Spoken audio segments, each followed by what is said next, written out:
Petaluma Pete now has a blog for kids only on Petaluma 360.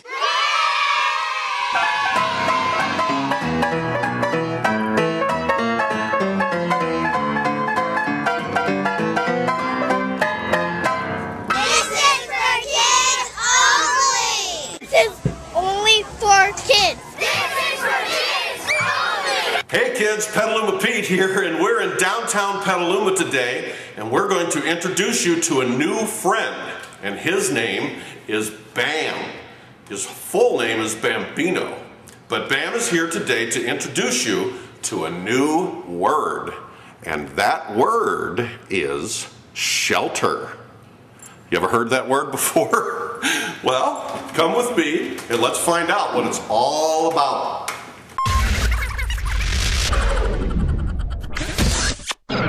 Petaluma Pete and Bam have a couple of things in common, kids.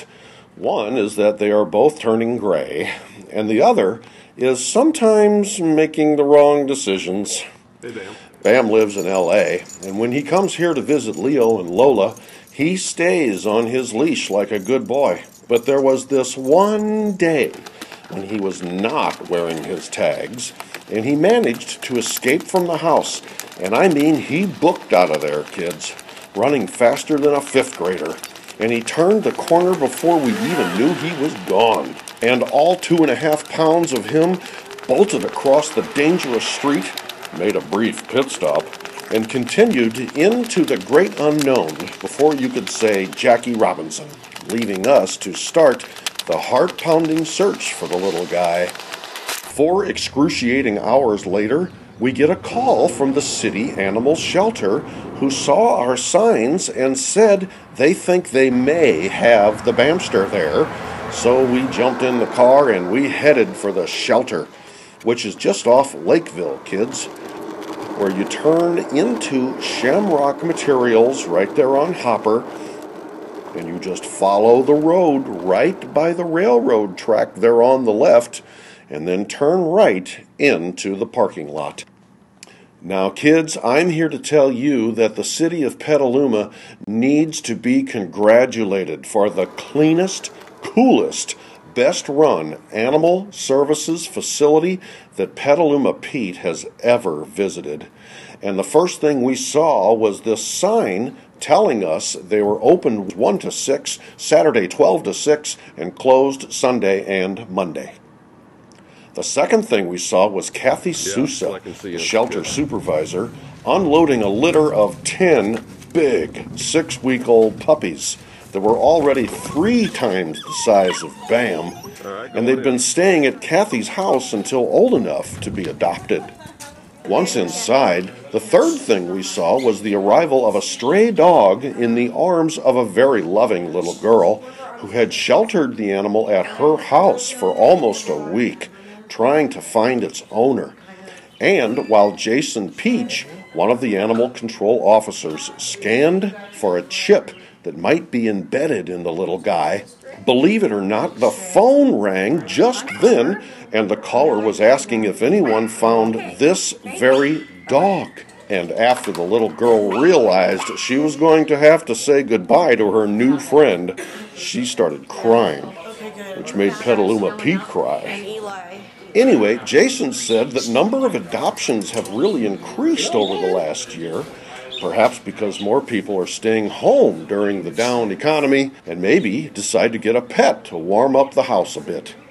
If you decide to bring your adults here, kids, you'll find all sorts of animals, including dogs, bunny rabbits, chickens, parakeets, and, of course, playful kittens, all waiting for someone to adopt them for good times on the home front. This place is more, much more than just an ordinary animal shelter, kids. Jason showed us lots of very cool and caring things like these plaques up on the wall that pay special recognition to people who have donated lots of money or volunteer time to this facility. There's also these big walls filled with these tile squares that people can sponsor to place their messages on about their pets. And one of my favorite things to see was this other wall with photographs of some of the animals that were indeed adopted by a Petaluma citizen. And most importantly, there was this engraving machine right there in the lobby where people can make their own custom metal tags with the animal's name and the owner's phone number in case the little rascal gets away like Bam did. Speaking of Bam, on the way to identify the little fugitive, we saw colorful, fun, animal-themed t-shirts that were for sale and really inexpensive, with the proceeds going to help fund the shelter. This was more than just the dog pound like so many other cities. This Petaluma facility even offers literature and training on all sorts of subjects for all sorts of animals, kids. So you and your adults can learn better ways of taking care of your pets once you adopt them and take them home. We also saw these big outside exercise areas where animals could run around and play.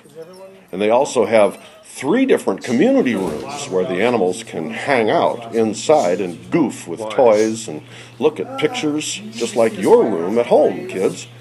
And there was this other area called the visit room, where the animal and the potential adopter person could sit and get to know one another before deciding to go ahead with the relationship.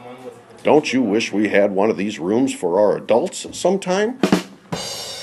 Anyway, we finally made it to the area where there were these big holding pens where lots of very cool dogs were waiting for something, anything to happen, and we started looking for Bam, hoping against hope that he would be there so we could take him home and reunite him with Leo and Lola, who were very sad, wondering where he could be.